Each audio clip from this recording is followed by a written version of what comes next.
오늘은 예수님의 초월성이라는 주제에 대해 함께 생각해 보도록 하겠습니다. 우리는 흔히 교회에서 예수님을 하나님의 아들이라고 부르면서 예수님의 초월성을 강조합니다. 그렇다면 예수님은 무엇을 초월하시는 분이라는 겁니까? 예수님이 어떤 초월적인 어떤 힘을 가지고 계시다. 예수님에게 어떤 그런 신적인 초월성이 있다 라고 할 때 여러분들의 머릿속에 떠오르는 생각은 무엇입니까? 아마도 많은 분들이 어떤 기적적인 일들, 그런 것들을 생각하면서 예수님께서 이런 어떤 자연의 질서를 초월하시는 분이라고 생각하는 경향이 많이 있는 것 같습니다. 하지만 이런 식의 생각은 현대인의 편견이라는 거예요.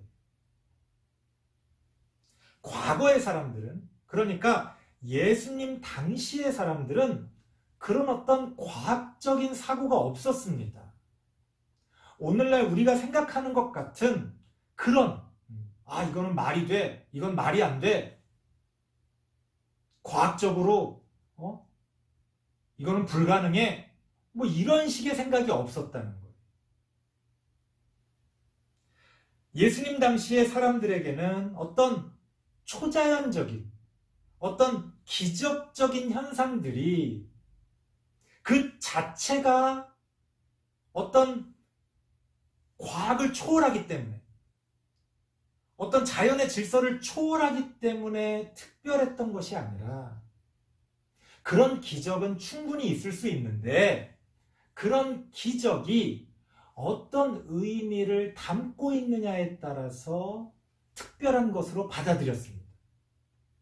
그러니까 예수님이 어떤 기적을 행하셨다. 그러면 우리는 그 기적 자체를 보고 저거 불가능한 건데 저런 불가능한 걸 과학적으로 도저히 불가능한 저런 거를 행하셨으니까 저분은 하나님의 아들이야.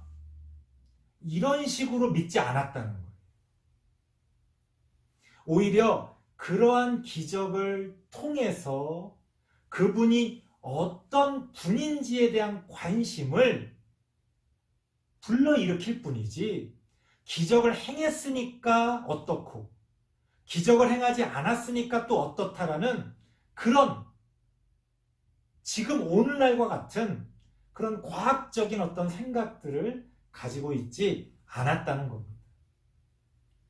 그러니까 현대인들은 여전히 성경을 보면서 어떤 기적적인 것에 집착합니다. 그래서 오늘날에도 이런 성경의 어떤 기적들이 일어날 수 있다고 생각하고, 또 그런 것들을 불러일으키려고 하고, 또 누군가가 그런 기적을 행했다 그러면 막 사람들이 몰려들어요. 하지만 사실 그 기적 자체는 성경적으로 볼 때 아무것도 아니라는 거예요. 중요한 건 뭐냐? 그 기적에 담겨 있는 의미, 그 기적을 행하는 자가 그 기적을 통해서 우리에게 말하고자 하는 신의 뜻, 하나님의 뜻, 그게 중요하다는 겁니다. 다시 말씀드립니다. 예수님은 무엇을 초월하시는 분입니까? 현대인의 눈으로 보면 과학을 초월하는 분이지만, 성경 당시의 사람들의 눈으로 보면 과학을 초월하는 그런 기적적인 현상들은 예수님 말고도 그런 기적을 행한다는 사람들은 당시에 흔히 있었어요. 많이 있었습니다. 그러면 도대체 예수님이 특별한 것은 왜 특별한 겁니까? 더 놀라운 기적을 행했기 때문에 특별한 겁니까? 아니라는 거예요. 예수님께서 특별한 것은 예수님께서 어떤 하나님의 아들로서 어떤 것을 초월하신 분이었기 때문에 특별한 것인데, 예수님이 초월한 것은 과학이 아니라 바로 율법 율법이었다는 겁니다. 오늘날 과학이 우리의 생각을 규정하는 것처럼 예수님 당시에는 율법이, 성경이 사람들의 생각을 규정하고 있었어요. 그러니까 오늘날 우리가 어떤 과학을 초월하는 일이 벌어지면 사람들이 신기해하는 것처럼 예수님 당시에는 율법을 초월하는 일이 벌어지면 그건 뭔가 신기한 일이 벌어진 거예요. 그런데 예수님의 가르침이, 예수님의 기적이, 예수님의 삶이 사람들을 일반적으로 규정하고 있었던 그 고정된 질서, 그 율법이라고 하는 질서를 깨뜨리고 초월하셨다는 거예요. 그래서 사람들이 예수님을 특별하게 생각했고, 그래서 예수님을 따르기도 하고, 또 예수님을 반대로 죽이려고 했던 겁니다. 예수님 당시에 사람들은 그 당대의 종교 지도자들을 포함해서 바로 예수님께서 율법을 초월하셨기 때문에 그 예수님이라는 존재를 충격적으로 받아들였다는 거예요. 그렇다면 예수님이 율법을 초월한다는 것은 도대체 무슨 의미가 있는 겁니까? 오늘 여러분과 함께 나누고 싶은 내용이 바로 그겁니다. 예수님은 율법을 초월하신다고 성경은 이야기하고 있는데 예수님이 율법을 초월한다는 것이 어떤 의미냐는 거예요. 오늘 본문을 근거로 두 가지 정도 말씀을 드리려고 합니다. 첫 번째는 17절 말씀입니다. 제가 읽어보겠습니다. 내가 율법이나 선지자를 폐하러 온 줄로 생각하지 말라. 폐하러 온 것이 아니요 완전하게 하려 함이라. 예수님이 율법을 초월하신다 그러니까 사람들이 이제 율법은 필요 없는 거구나.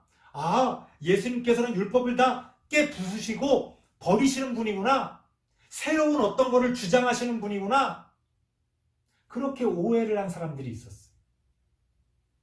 오늘날에도 여전히 그런 오해를 하는 사람들이 있습니다. 구원파 같은 이단들이 바로 대표적으로 그런 오해를 하고 있는 이단들입니다. 예수님이 율법을 초월하신다니까 이제 율법은 폐기됐다. 율법은 필요 없다. 그건 오해라는 거예요. 예수님은 율법을 폐지하는 게 아니라 율법을 포함해서 율법을 완전케 하시면서 완성하시면서 초월하신다는 거예요. 우리가 실제로도 어떤 거를 초월한다는 건 그 밑에 개념을 포함하는 겁니다. 그래서 예수님은 오히려 나는 율법을 폐지하려고 온 게 아니라 율법을 완성하려고 왔다. 이렇게 말씀하고 계시는 겁니다. 율법은 여전히 율법의 역할이 있습니다. 우리는 여전히 그 율법을 지키기 위해 노력해야 돼요. 그 율법은 우리의 목표입니다. 우리가 지키기 힘들다고 해서 그걸 부정하면 안 되는 거예요. 그러니까 우리가 이제 요즘 시대도 마찬가지인데 요즘 이제 사람들이 어떤 실용적인 것들 많이 좋아하잖아요. 실질적인 거. 좋습니다. 실용적이고 실질적인 거 필요하죠. 하지만 어떤 큰 그림, 우리가 흔히 옛날엔 이거를 거대 담론이라고 어려운 말로 이야기했는데 어떤 우리의 삶 전체를 규정할 수 있는 어떤 큰 철학, 큰 가치관, 큰 목표가 없다면 그 작은 실용성들은 어느 순간 아무 의미가 없어져 버려요. 무슨 얘기냐? 판이 바뀌는데 그 위에 올라가 있는 말들 가지고 씨름하면 판이 바뀌어지는 순간 그게 다 무슨 소용입니까? 두 가지를 다 잡아야 됩니다. 큰 그림도 볼 줄 알아야 되고 작은 그림도 볼 줄 알아야 돼요. 오늘날처럼 이렇게 지식과 정보와 정말 온갖 새로운 것들이 넘쳐나는 이런 시기 가운데서는 우리가 더욱더 두 가지를 다 바라볼 수 있어야 됩니다. 예수님도 마찬가지였어요. 예수님은 복음이라고 하는 큰 그림을 가지고 우리에게 오셨습니다. 그 복음은 율법을 초월하는 거예요. 하지만 오해하면 안 되는 게 그것이 율법을 폐지한다는 뜻은 아니라는 겁니다. 둘 다 중요하다. 둘 다 중요하다. 그리고 그 두 가지가 서로 시너지가 되면서 우리의 삶을 변화시키고 또 하나님의 뜻에 맞게 세워갈 수 있도록 우리에게 어떤 바탕을 제공하는 겁니다. 그래서 예수님은 율법을 폐지하는 게 아니라 율법을 포함하고 또 그 율법을 완전케 하시기 위해서 오셨고 또 그런 차원에서 율법을 초월하시는 분이다 라는 것을 우리가 꼭 기억해야 됩니다. 두 번째는 20절입니다. 제가 봉독해 드리겠습니다. 내가 너희에게 이르노니 너희 의가 서기관과 바리새인보다 더 낫지 못하면 결코 천국에 들어가지 못하리라. 아멘. 사실 이 말씀이 저는 어릴 때부터 좀 이상하기도 하고 부담스럽기도 했어요. 왜? 예수님은 율법을 초월하시기 위해 오셨는데 결국 서기관과 바리새인보다 우리가 율법을 더 잘 지켜야 된다면 그것도 결국 율법주의가 아닌가? 도대체 이게 무슨 말씀이시지? 그게 가능한가? 그리고 그게 과연 율법을 초월한 것인가? 그런 의문들이 있었어요. 여러분, 여기서 우리가 서기관과 바리새인보다 더 낫지 못하면 이라는 말의 의미는 우리가 율법적인 차원에서 서기관과 바리새인보다 율법적으로 더 율법을 잘 지켜야 된다 이런 뜻이라고 생각하면 오해입니다. 그건 여전히 율법주의고 도덕주의죠. 그런 거는 오히려 마귀가 우리를 넘어뜨리기 위해서 사용하는 방식이에요. 왜? 어떤 사람도 율법 앞에서는 완전할 수가 없기 때문입니다. 그러면 우리 의의가 서기관과 바리새인보다 더 낫다는 거는 뭐냐? 율법적인 차원에서 더 율법을 잘 지켜야 된다 이런 뜻이 아니고 그런 차원에서는 불가능하다. 우리가 서기관과 바리새인보다 더 율법을 잘 지키는 것도 불가능하고 잘 지킨다고 한들 우리의 그 의의가 하나님 앞에서 제대로 된 의의가 될 수 없다는 거죠. 우리는 율법을 완벽하게 지킬 수 없는 존재이기 때문입니다. 그렇다면 왜 우리가 서기관과 바리새인보다 더 나아야 된다고 말씀하시느냐? 이거는 이렇게 생각하시면 돼요. 그 율법적인 차원보다 더 나은, 더 높은, 쉽게 말하면 그것을 초월하는 다른 차원에서 우리가 율법을 지켜야 한다는 거예요. 이게 무슨 소리냐? 율법주의라는 건 뭐예요? 그냥 그 율법 자체를 지켰냐 안 지켰냐를 따지는 거예요. 예를 들어서 구급차가 신호를 위반하고 과속을 하면서 달려갑니다. 삐뽀 삐뽀 하면서 달려가요. 율법주의적인 차원에서 보자면 신호 위반, 과속 다 법률을 어긴 거죠. 물론 우리 현행법에서는 그거를 또 예외로 규정하는 법이 있으니까 상관없습니다만 그냥 본래 율법주의라고 하는 건 그런 예외가 없는 거예요. 그러면 구급차라고 할지라도 앰뷸런스라고 할지라도 신호를 위반하면 안 되는 거예요. 무조건. 그게 율법주의입니다. 다른 이유가 필요 없는 거예요.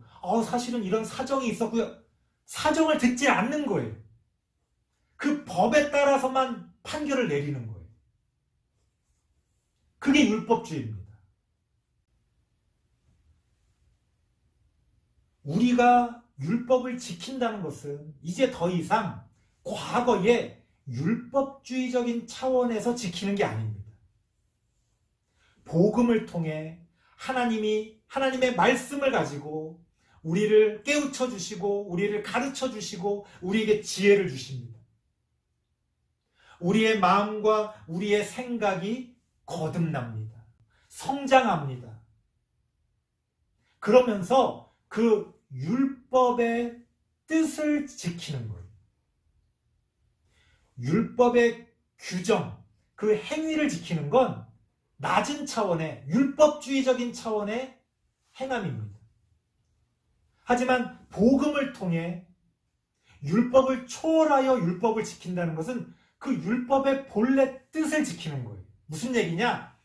하나님이 그런 율법을 제정해 주셨을 땐 이유가 있을 거 아니에요. 어떤 가치가 있을 거 아니에요. 어떤 가치를 완성하기 위해서 그 율법을 주셨단 말이에요. 그 의미를 지키는 게 중요하다는 거예요. 과거에 우리는 주일 성수해야 된다 그러면서 주일날 가게도 가지 못하고 진짜 교회에서만 있고 집에서만 있고 그랬던 적이 있어요. 뭐 가게 가서 물건 사는 것도 그거 안 된다고 급한데도 가게 가서 물건 사는 것도 안 되고 그래서 토요일날 필요한 거 있으면 미리 사놔라. 옛날엔 그렇게 주일 성수를 했습니다. 이런 게 율법주의예요.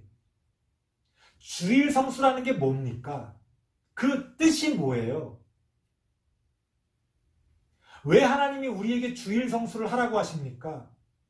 인간들이 욕심에 눈이 멀어서 쉴 줄 모르고 또 다른 직원들을 쉬게 하지도 않고 일주일 내내 일만 시키는 거예요. 그러니 인간이 살아납니까? 인간의 삶이 인간답게 돼요? 안 되잖아요. 그러니까 일주일에 하루는 좀 쉬어라. 그게 인간답게 사는 거다. 그 쉼을 강조하기 위해 안식일이라는 게 나오고 주일 성수라는 게 나온 거예요. 그리고 그날에는 쉬면서 하나님께 예배도 드리고 평일날은 일하느라고 예배 드릴 시간도 없었으니까 성경도 읽고 성도의 교제도 나누고 그렇게 지내라는 거예요. 그게 그 주일 성수라는 율법의 의미죠. 뜻이죠. 그러면 우리가 가게에 가서 물건을 사냐 안 사냐가 중요한 건 아니란 말이에요. 당장 저녁밥을 해 먹어야 되는데 쌀이 떨어진 줄 모르고 쌀을 안 사놨네? 근데 주일 성수해야 되니까 밥을 굶어요? 그게 그 율법을 지키는 겁니까? 율법주의에 따르면 밥을 굶어야 되죠. 하지만 그 율법을 초월하셔서 우리에게 그 뜻을 지키기 원하시는 하나님의 입장에서 보자면 우리는 기쁜 마음으로 가게에 가서 쌀을 사와서 맛있게 가족들이 저녁을 나눠 먹으면 그게 오히려 온전한 주일 성수가 된다는 거예요. 그러니까 우리는 서기관과 바리새인보다 더 높은 차원의 그런 율법주의를 초월하여 진정한 율법의 뜻을 지키는 것. 바로 그것이 하나님께서 예수님을 통해 우리에게 말씀하시고자 하는 그런 초월성이다. 설교를 마치겠습니다. 하나님이 예수님을 통해 우리에게 가르쳐 주신 초월성이 뭡니까? 과학을 초월해서 비과학적으로 말도 안 되는 걸 주장하고 그것들을 추구하는 겁니까? 그건 넌센스예요. 오늘날 교회가 성경을 근거로 한다면서 비과학적인 주장들을 자꾸 하고 과학에 맞지 않는 이야기들을 자꾸 내세우면 그거는 하나님의 뜻에 어긋나는 겁니다. 과학이라는 것 자체가 하나님이 만드신 질서인데 그 과학에 어긋나게 진리를 이야기하는 게 어떻게 그게 진정한 진리가 될 수 있겠습니까? 성경이 초월성을 이야기하는 건 당시에 사람들을 규정하고 있었던 그 율법의 세계를 초월하라는 거예요. 그것조차도 율법을 폐지하고 없애겠다는 것이 아니라 그 율법의 뜻을 온전히 지킬 수 있도록 우리에게 더 높은 차원의 율법의 의미를 가르쳐주고 계시는 겁니다. 오늘날 우리 그리스도인들은 무엇을 초월하고 있습니까? 오늘날 여러분들의 믿음은 무엇을 초월하고 있습니까? 하나님이 진정 원하시는 그러한 하나님의 뜻을 따라 우리의 삶을, 오늘날 우리를 규정하고 있는 이 세상의 가치관과 세계관을 초월하여 하나님 나라의 그러한 뜻을 세워나가는 우리 모든 성도님들 되시길 바랍니다. 기도하겠습니다. 하나님 감사합니다. 부족한 우리들을 가르쳐 주시고 이끌어 주시옵소서. 우리를 통하여 하나님의 뜻을 선포하시고 하나님의 뜻을 이루어 가옵소서. 우리가 하나님과 동역하며